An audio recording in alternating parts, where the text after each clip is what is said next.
In the meantime, United National Party parliamentarian Ravi Karunanayake visited the Chilao area today. MP Ravi Karunanayake, who visited Chilao today, attended a puja at the Munneshwaram Kovil to invoke blessings on those affected by the floods.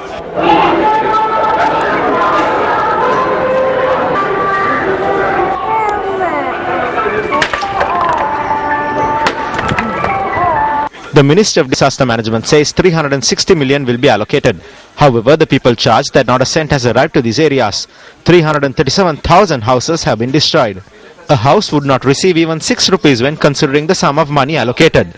The government can allocate 360 million for road races at night.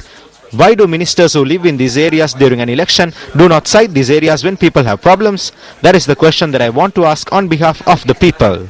ඡන්ද කාලය ඇවිල්ලා ජීවත් වෙනකොට ඇයි මේ වගේ ප්‍රශ්නයක් තියෙනකොට මේකට එන්නේ නැත්තේ කියන එක තමයි අප මේ අවස්ථාවේ ජනතාව වෙනුවෙන් අහන්නේ. A group of individuals set 3 fishing vessels on fire in the Rakava area in Tangol last night. Our correspondent said that the 3 vessels which were anchored in the Oruvela area in Rakava were set on fire at around 8 last night. The fishermen said that usually 100 to 200 boats are anchored per day in Oruvela. A similar number of boats were anchored last night as well. 2 boat engines were completely destroyed in the fire. The fishermen who arrived at Oruvela were able to douse the fire before it could spread any further and also managed to recover a burnt engine of one of the boats. The fishermen said that the estimated loss is close to 2 million rupees. This is the 4th incident reported from Tangol. The Tangol police said that a personal dispute between 2 parties had led to the incident last night.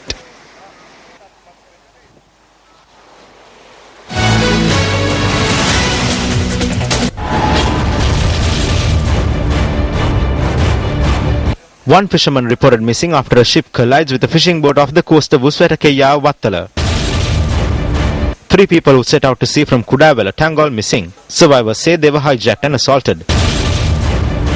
2 fishermen reported missing after a multi-day fishing craft which set out from Mirissa experienced technical trouble. 3 fishing boats are set on fire in Tangol. When will a solution be provided for these constant dangers faced by fishermen? Why are steps not taken to place a value on the lives of fishermen?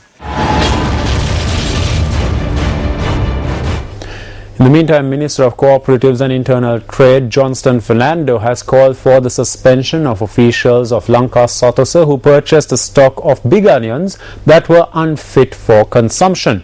Issuing a communique, the minister noted that 44,700 kilograms of substandard big onions were discovered inside 3 Lanka Satosa storage facilities yesterday. The communique issued by the Ministry of Cooperatives and Internal Trade says that officials of the Consumer Affairs Authority conducted this raid following a tip-off received by the subject minister, Johnston Fernando. ලැබිච්ච තොරතුරේ හැටියට වැලිසර සතස ගබඩාවට ඒ වගේම මැකලම් රෝඩ්ඩේ කොළඹ සතස ගබඩාවට සහ Kurunegala සතස ගබඩාවට. According to information that we received, the stocks of onions had been sent to the Satosa storage facilities in Valisara, Kurunegala and the Makalam Street. Our officials discovered 12,675 kilograms of rotten onions in Valisara, 16,250 kilograms in Makalam Street and 14,500 kilograms in Kurunegala following the raid. These stocks of onions were purchased by Satosa. Action will be taken regarding this incident in the next few days. මිලදී අරගත්ත ලුණු. අපි මේ සම්බන්ධව ඉදිරි පියවර ඉදිරි දවස්වල ගන්න බලාපොරොත්තු වෙනවා. The stocks of big onions that were unsuitable for consumption were discovered in the Kurunagala, Valisara and Makalam Street Lanka Satosa storage facilities. The stocks of onions were taken into the custody of the ministry and are to be destroyed.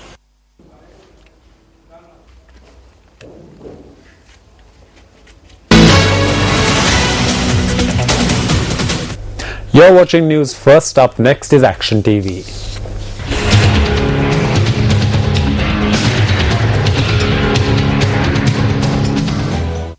The Secretary to the Ministry of Fisheries and Aquatic Resources Development, under which the National Aquatic Resource Research and Development Agency or NARA operates, notes that the chairman of NARA is yet to inform her as the Chief Remuneration Officer of the amount earned by the agency through the provision of consultancy services for the Colombo Southport expansion project and the manner in which it was spent.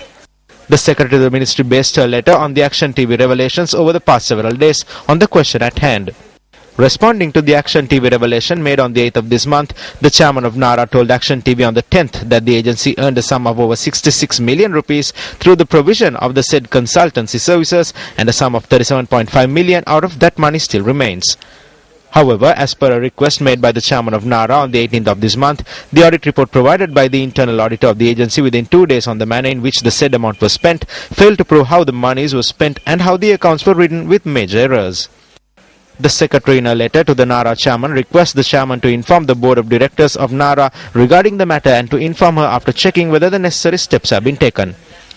The letter further informs the chairman to take disciplinary action against the officers concerned and to inform her about it immediately.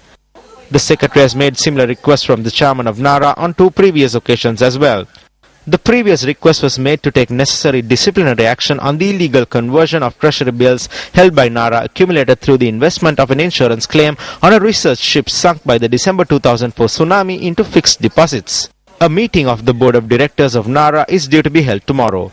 While the previous requests that the secretary has made have been disregarded, and assuming that her current request will be disregarded in a similar fashion, isn't it more apt for the secretary as a member of the board of directors of NARA by virtue of a position to attend the meeting tomorrow and guide the board towards taking the appropriate action?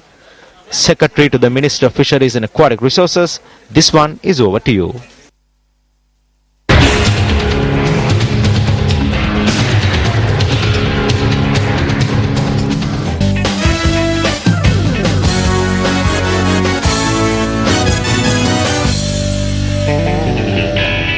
Sri Lanka suffered an innings and a 201-run defeat in the second test against Australia in Melbourne. Now, did the conflict between skipper Mahela Jayawardene and Sri Lanka cricket affect the outcome of the match? Bitter Truth takes a look.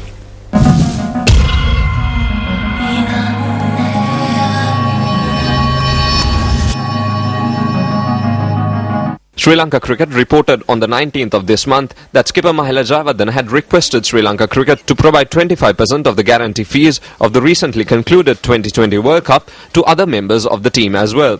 Responding to the incident, Mahela Jayawardene pointed out that he had lost faith in the SLC after the board made public this confidential information.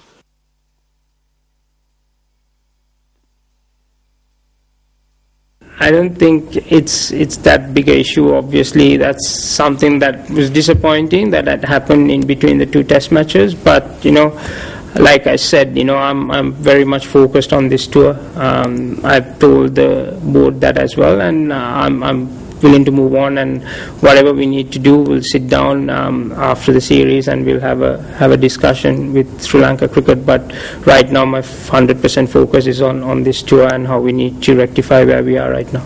However, the Chief Executive Officer of Sri Lanka Cricket noted that disciplinary action will be taken against Jayawardene.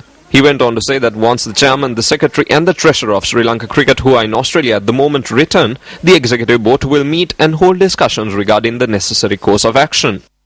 According to the rules and regulations, Mahel has violated the agreement. He cannot criticize Sri Lanka Cricket. However, taking action against a player in the midst of a tournament is unethical. Making public certain confidential information contained in a letter sent to the SLC is also a breach of trust. How can there be any secret agreements between players and the administration? In the meantime, Sports First made inquiries today as well from the Vice President of the Sri Lanka Cricketers Association, Kendi Alvis, as to why the association has not intervened in the matter. Kendi Alvis said that the association has not been notified about the matter. It is surprising to note that the Sri Lanka Cricketers Association remains in the dark about the matter when Sri Lanka Cricket had already issued a media release regarding it. Cricket involves mental concentration. They lose concentration when unnecessary pressure is being exerted. Then they fight with the authorities without playing cricket.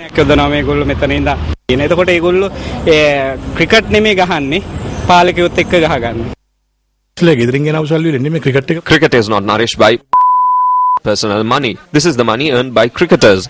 Instead of calling disciplinary action, we should encourage them to perform well. Do cricket officials and certain responsible cricketers fail to understand the importance of talent and mental concentration in achieving victory because privacy is highlighted rather than national victories?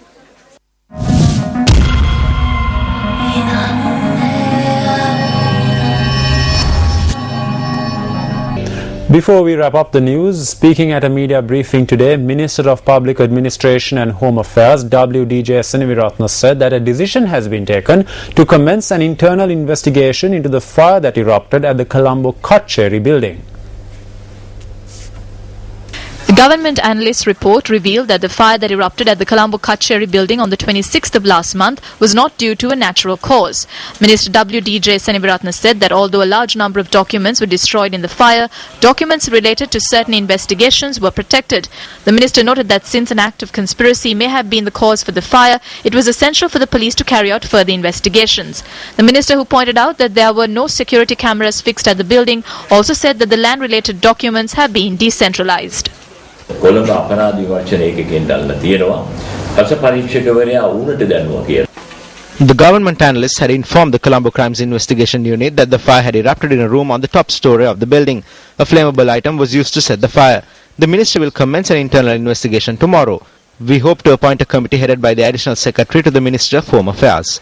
අතිරේක ලේකම්වරයෙක්ගේ ප්‍රධානත්වයෙන් අපි හෙට කමිටුවක් පත් කරන්න බලාපොරොත්තු වෙනවා. And with that, we wrap up this edition of your Primetime Weekend News Bulletin. Thank you for joining me. Hope you have a brilliant week ahead and, of course, a prosperous 2013. Take care and good night.